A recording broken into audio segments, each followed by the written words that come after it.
Well, it sounds like a plan. Senator Welch. Thank you very much. Ms. Dhillon, who won the 2020 election for president? Senator, I previously testified on this matter.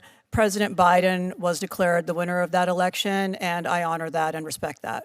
So, but you can't say he won.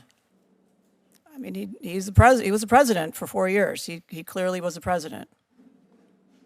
Most of us know that. I'm asking if he won. I've answered your question, Senator. But you haven't.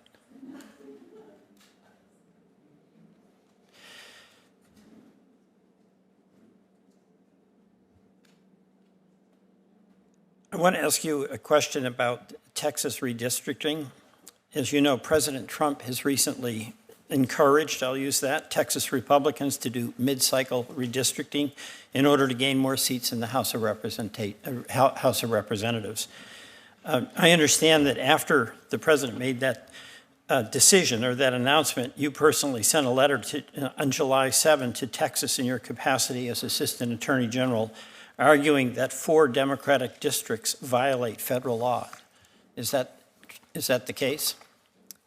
It is the case that I sent a letter under my authority to administer the Voting Rights Act and indicate that in light of our analysis of 4 so-called coalition districts in Texas, that those districts were inconsistent with the Voting Rights Act. And the date of July 7 was just coincidental, that it occurred after the president had called on the Texas legislature to do mid-decade redistricting?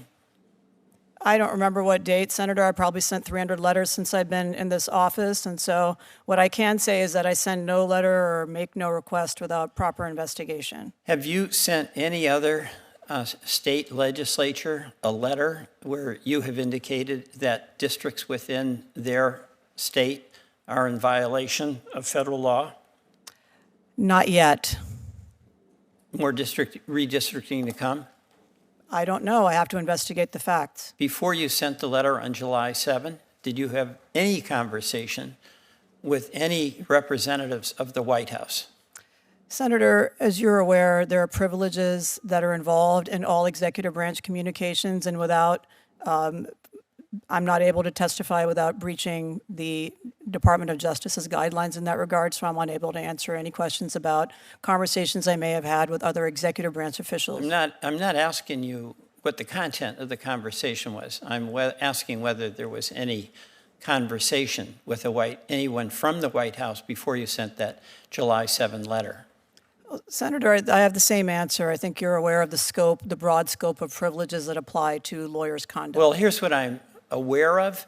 The president made a directive, which is highly unusual, telling a legislature, the Texas legislature, mid-decade to do redistricting, when we do that every 10 years.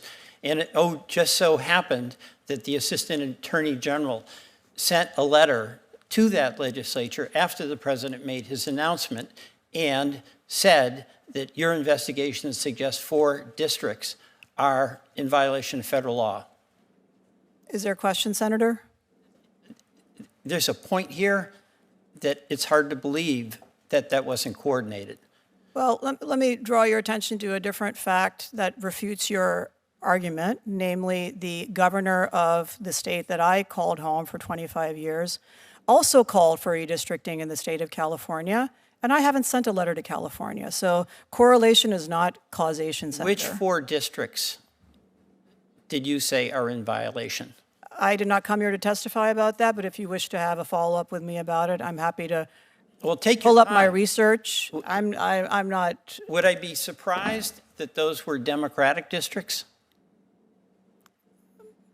I don't know how to answer that, Senator. I'm not here to testify about that. I'm sure it's convenient to try to distract from the purpose of this hearing, which is to talk about DEI, but that is not what I'm prepared to testify about here today, Senator. You have put a freeze on activities that the Justice Department in your division had done before, and you have walked out of settlements. I'm going to talk about Lowndes County in Alabama. Senator, I think you're misinformed. There was a temporary freeze prior to my taking office. There's no freeze on activities. I filed numerous lawsuits, opened dozens and dozens of investigations, entered into numerous settlements, opened hate crime investigations involving numerous religious backgrounds. So I don't know what you're talking about, Senator. Well, I don't have that much time, so we'll have to take this up in the second round of questioning. So I yield back. My time is up. Thank you. Before we get to Senator Lee, it's worth pointing out that Texas's current congressional map was